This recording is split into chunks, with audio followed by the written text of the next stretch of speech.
alleyway. Papi, Mama, and Emilio parroting Papi. Good, Connie said. Go on, chica. Don't dawdle. She shoved the littlest of the con kids through the door. Papi's never letting you. Emilio had found his gumption again. He hopped and skipped ahead of Maria, singing, Never, never, never, he'll never let you play. Quit it, Emilio. Yet secretly, Maria's heart turned over. Papi's never gonna let you. It was true, wasn't it? Even after all his years in America, even with a wife from Mexico, Maria's papi carried too much of his native India within him. She knew only too well that in his old-fashioned view, girls did not wear shorts and run around on ball fields.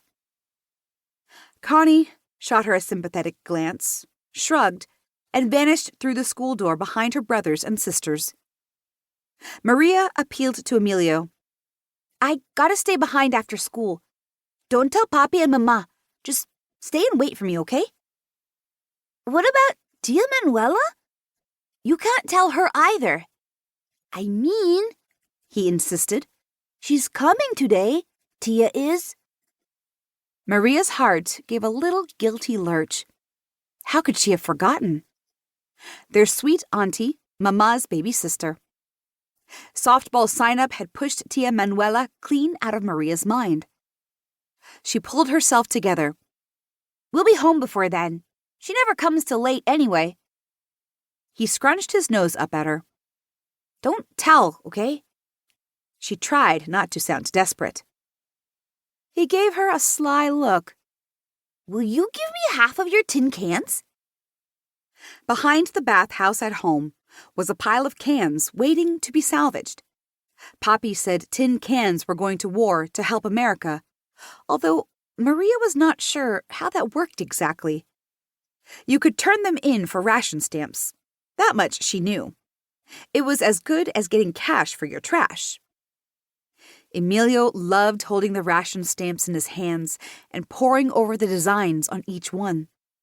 He was mad about those stamps, even though he had to give up every last one when he got home.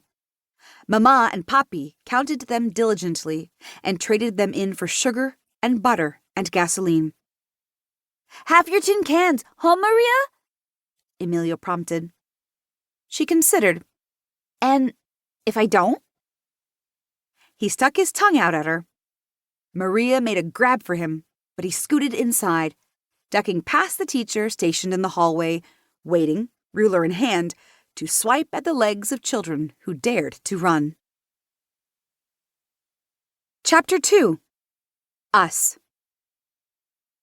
Somehow Maria made it through the school day, through multiplication tables and spelling, managing to find her place in the latest copy of my weekly reader. Someone had drawn a baseball bat and ball in the margin. It was surely a sign. Maria? Cautioned Miss Newman, looking over her shoulder. That is class property. Miss Newman, I never...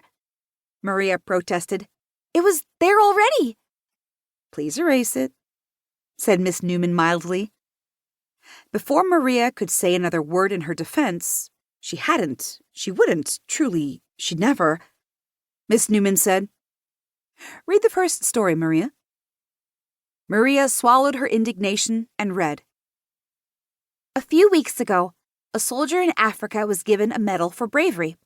This soldier was a woman. She is one of the WACs who have gone to Africa. A woman? Injustice receded and wounded pride as well. Women could be soldiers? They could? No kidding. According to my weekly reader, General Eisenhower said women were among his best soldiers. Then Maria came to a line that stopped her short. They do not fight, of course. Go on, Miss Newman said. They do not fight, of course. Maria picked the reading up again, but then she had to blurt out, So how are they soldiers then? The weight of the puzzling world came down on her as it did sometimes when she wasn't expecting it.